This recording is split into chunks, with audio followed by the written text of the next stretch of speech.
Bismillahirrahmanirrahim. Assalamualaikum warahmatullahi wabarakatuh. Wassalamualaikum warahmatullahi wabarakatuh. Afwan Buya, izin bertanya, bagaimana supaya kita tetap istiqomah dalam kebaikan? Sedangkan di dalam lingkungan saya itu lingkungan yang termasuk lingkungan kurang baik, Bu ya. Dan bagaimana? Ada dua pertanyaan nih Bu ya. Yang kedua, bagaimana buat meyakinkan orang tua supaya saya diberikan izin untuk menikah, sedangkan saya masih kuliah? Bentar, apa? Sudah. Sebentar, yang kedua. Bagaimana buat meyakinkan orang tua supaya Yang sudah meyakinkan orang tua. Oke. Iya, Bu ya. Pengen nikah. Baik. Supaya saya diberikan izin menikah, sedangkan saya masih kuliah. Masih kuliah, baik. Syukran. Assalamualaikum warahmatullahi wabarakatuh.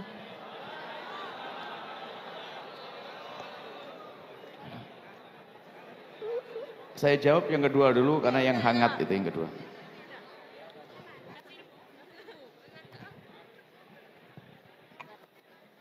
Orang tuanya duduk dengan 5 menit berubah pikirannya nanti.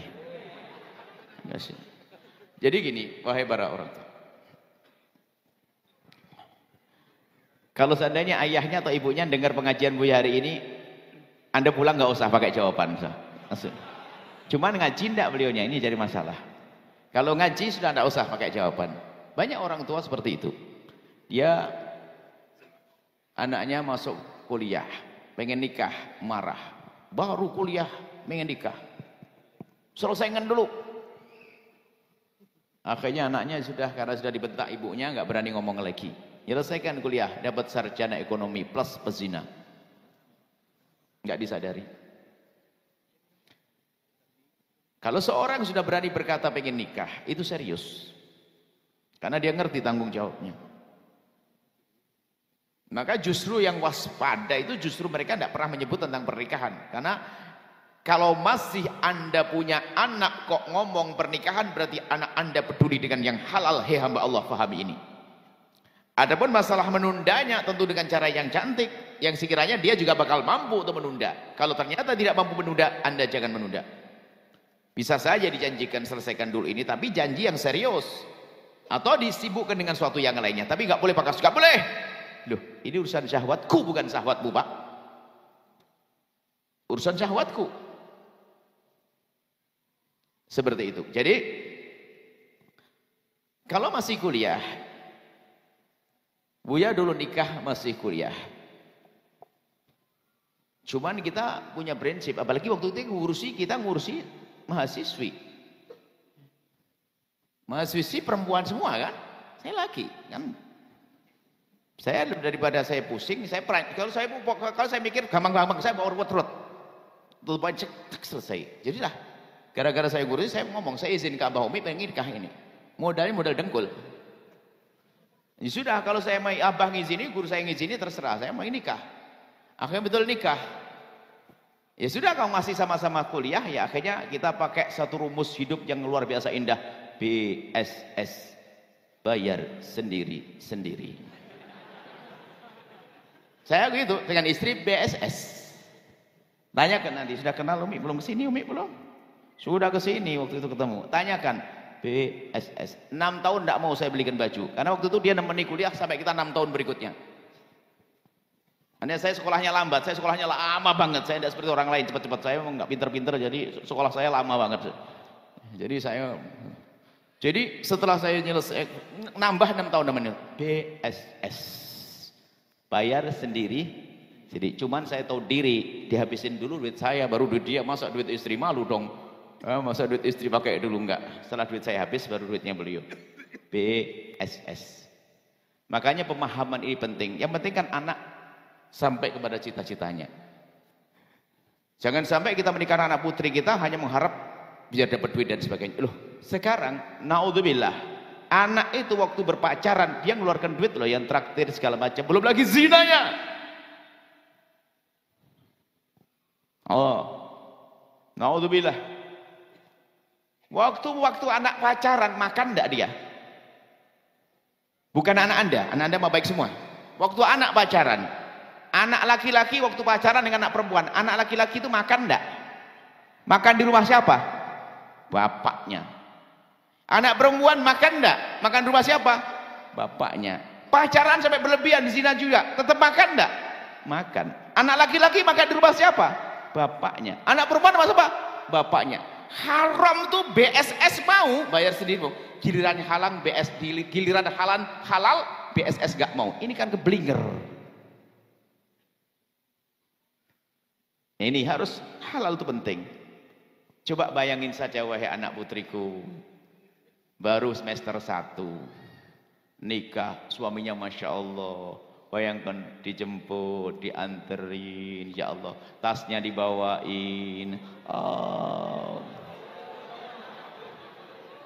pulang dipijitin sama suami.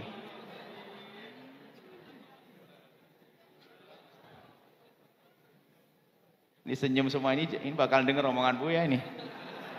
Kalau enggak, awas nih, bohong senyumnya. Hormati istrimu apalagi masih sekolah, tahu diri.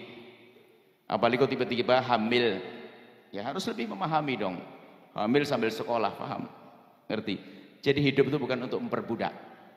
Kalau kita ngerti hidup itu adalah untuk sama-sama maju, nggak ada masalah. Nggak ada istilahnya seorang perempuan ingin ngeret ngambil hartanya suami atau sebaliknya, nggak ada. Hidup itu saling melengkapi. Kalau hidup prinsip Anda benar. Jadi insya Allah, cuman saya nasihati bukan ke Anda, kepada dirimu, hai anakku yang solehah. Buya titip salam ke abahnya. Kata Buya, suruh cepet nikah. Ngomong sudah nanti. Insya Allah nanti. Kalau ternyata masih marah, telepon, biarkan telepon 5 menit.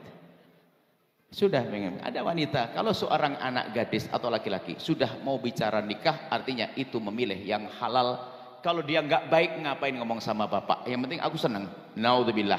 Ya, seperti itu. Jadi membuat pendekatan. Jadi caranya, ini baru caranya. Ngomong sendiri kalau bisa. Kalau tidak bisa, biar orang lain yang ngomong. Atau kirim surat. Bukan dengan wajahmu. Sebab namanya wajah anak dari dulu adalah anak. Dianggap kecil saja. Baru sudah gede. Sudah mau nikah, mau jadi pengantin. Tapi kirim surat cinta yang baik, ibunda begini-begini, mohon maaf saya ini, mohon maaf ini. Adapun kuliah saya akan tetap berusaha. Makanya saya akan cari suami yang mendukung terus gitu. Kirim surat lagi. Dan Anda menjauh. Sebab kalau kelihatan mukamu marah, jangan-jangan. Kan gitu ya? Menjauh dikit. Atau melalui orang lain. Atau nanti nunggu atau saya ngomong bapaknya nanti. Memang ada tokoh, ada ustadz di sini bisa nasihati nanti insyaallah. Begitu ya insyaallah. Adapun pertama istiqomah. Istiqomah itu justru yang menjadi sebab utama orang bisa istiqomah adalah lingkungan malahan. Tadi berkata lingkungan saya tidak baik. Yang dimaksud istiqomah apa kan begitu. Jika istiqomah ibadah ya jangan banyak bergaul dengan lingkungan yang tidak baik. Sebab lingkungan sangat mempengaruhi. Jadi istiqomah itu yang membantu tuh lingkungan. Istiqomah tahajudan itu kalau satu keluarga banyak tahajudan. Tapi kalau suaminya ngorok terus mau tahajud, ketularan ngorok. Ya, insya Allah suamimu ahli tahajud nanti. Jadi lingkungan sangat penting. Membangun lingkungan yang baik. Mulai dari kebiasaan diajak tahajud anak bareng-bareng dan sebagainya. Biarpun setelah itu tidur lagi lingkungan sebagainya. Kalau urusan kemaksiatan sama. Diajak menjauhi kemaksiatan secara bersama-sama. Habib. Ada sampai begitu, temannya itu. Ya kalau ini yang ditonton gak benar rusak juga. Ini diantaranya teman harus perhatikan, bukan saja teman ini. Begitu sebaliknya, temanmu apa? Oke, kenal internet, kenal media sosial, terus komunikasi dengan yang baik, ikut majelisnya, terus sibukkan dengan teman yang baik. Jadi ikut kajian ustadzah di sana, ustadz ini, sibukmu dengan itu semuanya. Maka itu juga yang menjagamu dari terjerumus dalam ketidakbaikan ini saja. Wallahu a'lam bishawab. Putra.